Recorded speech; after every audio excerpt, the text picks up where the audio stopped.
안녕하세요. 이번 시간에는 일반 분계의 이제 마지막 파트가 되겠네요. 일반 문제의 마지막 파트인 자기 주식에 대해서 수업을 해보도록 하겠습니다.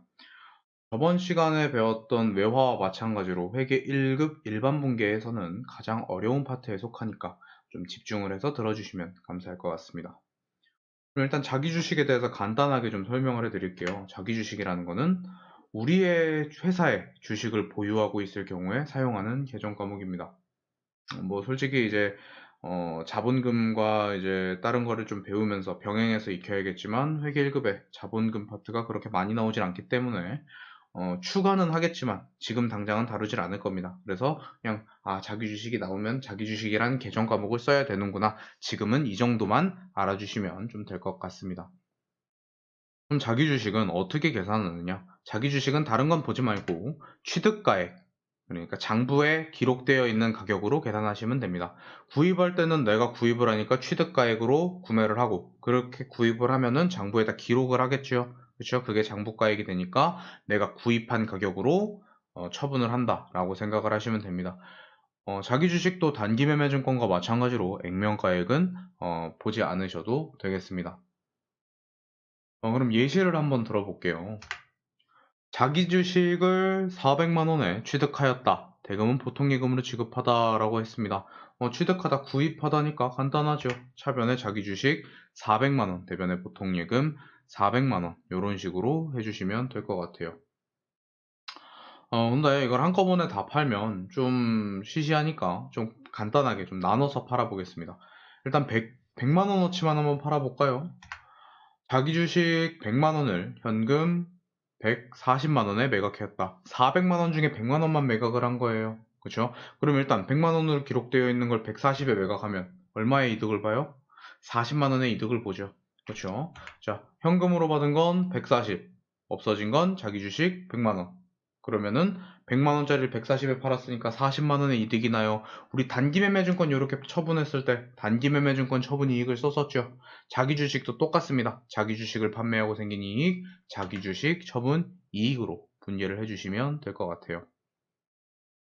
그럼 남은 게 얼마가 남았을까요? 네, 300만 원이 남았네요.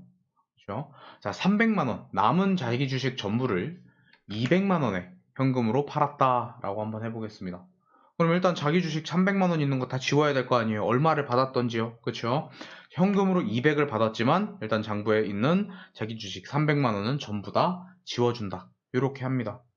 자, 그러면은 나머지 300만 원짜리 200만 원에 팔았어요. 그러면은 얼마만큼의 손해를 봤어요? 100만 원만큼 손해를 봤죠. 그러면 자기 주식 처분 손실 100만 원 이런 식으로 쓰면 안 됩니다. 이런 식으로 하면 솔직히 말하면 단기 매매 증권이랑 다를 게 없잖아요. 이렇게 하면은 회계 1급에서 가장 어려운 파트라고 할 필요가 없겠죠. 자, 뭐가 잘못됐냐? 지금 그 예제 1번에 보면 자기 주식 처분 이익이라는 파트가 있습니다. 그렇죠? 자기 주식을 처분할 때 만약에 지금 손해가 났다 한들 예전에 이익이 있었으면 이 이익부터 먼저 지워주는 작업을 해야 됩니다. 그래서 일단 100만 원 중에 40만 원이 자기 주식 처분 이익으로 먼저 내려와 줘야 돼요. 원래 우리 일반 분기에서는 이익이 무조건 대변이고 비용은 무조건 차변에 오는 그런 식으로 분계를 했었죠. 이제는 이익이 차변으로 넘어오는 이런 분계도 나올 수 있습니다. 내가 이득 본 게 40만 원밖에 없었어요. 그쵸? 그러니까 40만 원만 깎아줘요. 그럼 그래도 60만 원이 남죠. 이 60만 원 남은 거를 이제 자기 주식 처분 손실로 분계를 해주시면 되겠습니다. 그러면은 결국은 이익은 차변에 와서 사라졌고 손실만 60이 남았네요. 그쵸? 이게 어떻게 된 건지 설명을 해보면요. 내가 맨 처음에 주식을 400만 원에 취득을 했어요. 그쵸? 근데 지금 100만 원 중에 140을 받았고요. 그리고 나머지 300만 원짜리를 팔면서는 200만 원을 받았어요. 두 개를 합치면 총 340만 원을 받았죠. 얼마짜리 팔면서 400만 원짜리를 팔면서요. 그렇죠? 400만 원짜리를 340에 팔면 얼마의 손해를 봤어요? 60만 원의 손해를 봤죠. 그렇죠? 그래서 자기 주식 처분 손실이 60만 원이 나온 겁니다. 조금 복잡하죠? 요건 좀 익숙해질 때까지 시간이 좀 걸리실 거예요. 자, 그러면 또 잠깐 일시정지를 좀 눌러주시고, 그리고 문제를 끝까지 풀어주시면 감사하겠습니다. 풀기 전에 잠깐 팁을 하나 드리자면은, 지금 자기 주식이 40만 원 처분이익이 40만 원이 남아 있어서 40만 원을 전부 지웠잖아요. 있는 걸 전부 다 지우라는 게 아니에요. 만약에 자기 주식 처분이익이 140만 원이 남아 있었다라고 하면은 그냥 100만 원만 지워주면 되겠죠. 140을 무조건 다 내릴 필요가 없는 거예요. 요거는 이제 문제에 들어가서 다시 한번 풀면서 설명을 좀 해드리도록 하겠습니다. 일단 일시정지 누르고 문제 진행해 주시면 감사하겠습니다. 자, 그럼 1번 문제부터 같이 한번 풀어보도록 하죠. 3월 1일 자기 주식 100주를 액면가가 나왔네요. 주당 12,000원에 현금 매입했대요. 자기 주식 액면가 나오면 안 봐도 된다 그랬어요. 그러면 현금 매입한 12,000원만 보면 되겠죠. 차변에 자기 주식 120만원, 대변에 현금 120만원, 이런 식으로 분개를 해주시면 되겠죠. 1번 문제와 이어지는 2번 문제 보겠습니다. 매입하였던 자기 주식 100주를 주당 15,000원에 현금 처분했다라고 나오네요. 자, 받은 거는 15,000원이니까 차변에 현금 150만원, 대변에는 자기 주식 그대로 없애줘야겠죠. 자기 주식 120만원. 120만원짜리를 150에 팔았어요. 얼마의 이득을 받죠? 30만원의 이득을 받죠. 그래서 자기 주식 처분이익 30만원, 이런 식으로 분개가 되면 될 것 같습니다. 3번 문제요. 300만원에 취득했던 자기 주식을 400만원에 처분을 했대요. 오, 비싸게 팔았네요. 그렇죠? 400만원에 처분해서 보통예금에 입금했다라고 나오네요. 자, 그러면 보통예금으로 받은 건 400만원, 자기 주식은 300만원, 이런 식으로 분개가 되겠네요. 자, 그리고 자기 주식 처분이익 100만원을 쓰고 싶은데 문제 마지막에 뭐래? 처분 손실 60만원이 남아있대요. 자, 지금 이득이 났어도 예전에 손해가 있었으면 손해부터 지워줘야겠죠. 그렇죠? 그래서 자기 주식 처분 손실 60만원 먼저 지워줍니다. 그럼 얼마가 모자라요? 40만원이 모자라죠. 이게 자기 주식 처분 이익이 되겠습니다. 이어서 4번 문제 보도록 할게요. 임시보유 목적으로 자기 주식 100주를 120만원 현금을 주고 취득하였다라고 하네요. 그렇죠?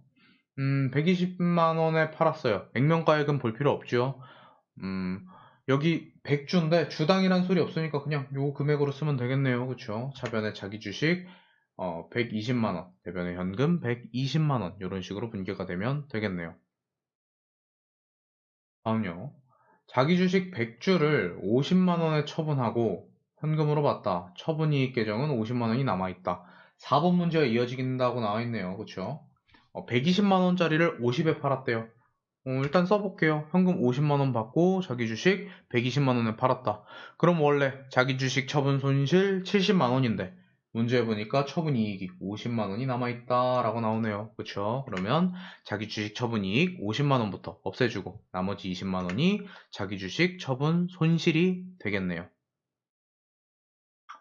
6번 문제 이어서 보도록 하겠습니다.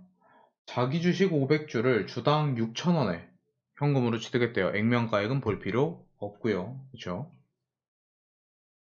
일단 현금으로 취득을 했으니까 차변에 자기 주식 300만원, 대변에 현금 300만원. 이런 식으로 그냥 해주시면 되겠네요. 그쵸?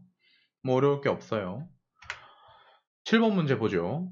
100주를 이번에 또 구입을 했네요. 액면가액 나왔고 취득가액 나왔어요. 액면가액 무시해 주시고요. 자, 차변에 자기 주식 600만원, 대변에 당좌예금 600만원. 이런 식으로 분개를 해주시면 되겠네요. 그러면 이어서 8번 문제 보도록 하겠습니다. 자기 주식 200주를 취득가액이 나왔네요. 그죠? 주당 7,000원에 판매하고 대금은 어음으로 수령하였다라고 나오네요. 자기 주식 처분 손실이 100만원이 있다라고 하네요. 그쵸? 일단 내가 구입한 가격은 200주 곱하기 6,000원 해가지고 120만원, 자기 주식은 120만원이 기록이 돼 있겠네요. 근데 이거를 200주 곱하기 7,000원에서 140만원에 판매를 했죠.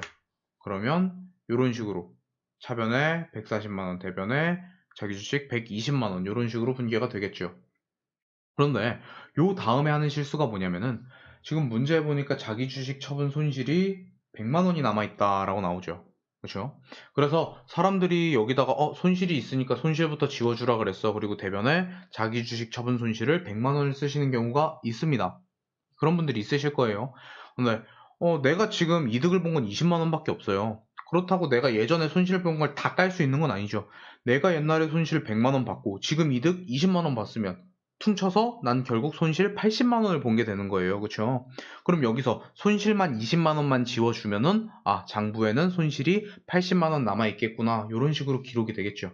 그래서 여기다 전부 다 없애주는 게 아니고 깎을 수 있는 만큼만 자기 주식 처분 손실로 20만 원을 적어 주셔야 됩니다. 근데 여기서 끝나는 게 아니에요. 우리 여기서 가장 기본적인 실수가 하나 나왔어요. 뭐가 나왔어요? 지금 보니까 어음으로 수령하긴 했는데 얘가 지금 상품이나 제품, 상거래에 관련된 거예요? 아니죠.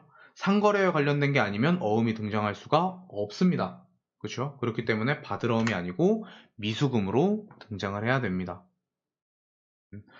뒤에 거 맞추고 앞에 거 틀리신 분들도 있을 것 같아요. 요거 틀리신 분들은 주의를 좀 하셔야 됩니다. 아시겠죠? 그 다음 9번 문제. 보유 중이던 자기 주식 300주를 주당 3,000원에 판매하고 대금은 전에 보통 예금으로 받았다라고 하네요. 취득할 때는 300 곱하기 6,000원 해가지고 180만 원을 취득을 했는데 판매한 거를 90만 원에 판매를 했네요. 그럼 차변의 보통 예금 90, 자기 주식 처분 자기 주식 180 이런 식으로 나오겠네요. 그리고 자기 주식 처분 손실을 써야 되는데 처분이익 계정 과목이 70만 원이 남아 있다고 하니까 먼저 없애줍니다. 그럼 나머지는 자기 주식 처분 손실로 분개를 해주시면 될 것 같네요. 그 다음 10번 문제입니다. 10번 문제는 기출문제에 나왔던 문제인데 생각보다 많은 사람들이 낚여서 틀린 문제입니다. 한번 읽어볼까요? 보유 중인 자기 주식을 처분했대요. 장부가액은 1억 2,345만 원이고요. 처분가액은 1억 2,500만 원이라고 나와 있습니다. 처분 대금은 보통 예금이 입금되었다라고 하네요. 자, 일단 한번 해보겠습니다. 받은 금액은 1억 2,500이고 기록되어 있는 건 1억 2,345만 원이래요. 근데 문제 보니까 요렇게 끝내가지고 이제 자기 주식 처분 이익 손실 뭐 없애가지고 하면 좋겠는데 지금 자기 주식 처분 이익 계정이 남아있대. 여기서 사람들이 혼동이 온 거예요. 여기서 이익 계정이 남아있네? 그러면은 손해가 났으면 이익부터 뭐 손해부터 없애주고 이익을 쓰면 되는데 내가 지금 뭔가 반대로 했나? 뭐 이런 식으로 혼동이 온단 말이죠. 근데 잘 생각해 보세요. 내가 예전에 손해가 났어요. 그럼 난 지금 무조건 이익을 봐야 될까요? 또 반대로 예전에 이익을 봤어요. 그럼 난 지금 무조건 손해를 봐야 될까요? 아니에요. 예전에 이익을 봤어도 또 이익을 볼 수 있어요. 장사 잘할 수 있잖아요. 뭐 장사가 아니더라도 어쨌든 이익을 볼 수는 있잖아요. 더 비싸게 팔 수도 있고요. 그렇죠? 자기 주식 처분 이익이 났을 때 예전에 이익이 있으면 그냥 무시하면 돼요. 이익에다가 가산시켜주면 되잖아요. 그렇죠? 그래서 자기 주식 처분 이익 155만 원으로 기록을 해주시면 됩니다. 여기다 자기 주식 처분 이익 170만 원 쓰시면 안 돼요. 아시겠죠? 다음 11번 문제요. 자기 주식 100주가 있는데 액면가가 주당 1,000원이고 장부가가 주당 1,240원이랍니다. 액면가 보실 필요 없죠. 이거를 이제 120만 원에 처분을 했대요. 받은 거는 120만 원, 자기 주식 기록되어 있는 거는 124만 원. 그렇죠? 자기 주식 처분이익이나 손실의 계정 과목은 없다고 나와 있으니까 그냥 자기 주식 처분 손실로 분개를 해주시면 될 것 같네요. 다음요. 자기 주식이 나왔어요. 또 액면가액 나왔네요. 무시해 주시고요. 100주를 주당 8,000원에 취득하고 현금으로 지급하다라고 나왔네요. 차변에 자기 주식 80만원, 대변에 현금 80만원 이런 식으로 분개를 해주시면 되겠습니다. 마지막 문제 보도록 하겠습니다. 보유 중인 자기 주식이 있어요. 근데 취득한 가격은 950만원이다 라고 나왔네요. 판매한 가격을 보니까 900만원에 판매를 했어요. 그리고 나중에 받기로 했대요. 자, 나중에 받기로 한 거 미수금 써주시면 되고요. 자기 주식을 없애주십니다. 밑에 보니까 이제 재무상태표에 자기 주식 처분 이익이나 자기 주식 처분 손실은 상계 처리하라 라고 나왔죠. 금액 자체를 준 게 아니에요. 그렇죠? 이런 식으로 나오면 원래 프로그램에 들어가서 검색을 직접 해보셔야 됩니다. 근데 지금 우리는 검색을 할 수가 없죠. 그러니까 없는 걸로 그냥 치도록 하겠습니다. 950만원짜리를 900만원에 팔았어요. 그럼 손해 나는 거 50만원. 얘가 자기 주식 처분 손실이 되겠습니다. 여기까지가 이제 자기 주식 파트입니다. 여기까지 하면은 이제 일반 분계, 기본적으로 진짜 잘 나오는 내용은 모두 다 하셨다고 생각을 하시면 됩니다. 물론 이제 간간히 튀어나오는 계정 과목들도 있긴 있습니다. 그런 과목은 이제 전체 문제 풀이를 할 때 나올 때마다 설명을 해드리면서 문제를 풀도록 하겠습니다. 외화와 함께 가장 어려운 파트였으니까요. 만약 이해가 안 되셨다 싶으면 앞으로 돌려서 다시 보시는 걸 추천하고요. 그래도 이해하셨다 그러면 정말 열심히 하신 거니까 다음 강의도 재밌게 들어주셨으면 좋겠습니다. 재밌게 강의 들으셨으면 좋아요와 구독 버튼 한 번씩 눌러주시면 감사하겠습니다. 오늘도 강의 들으시느라 수고하셨습니다.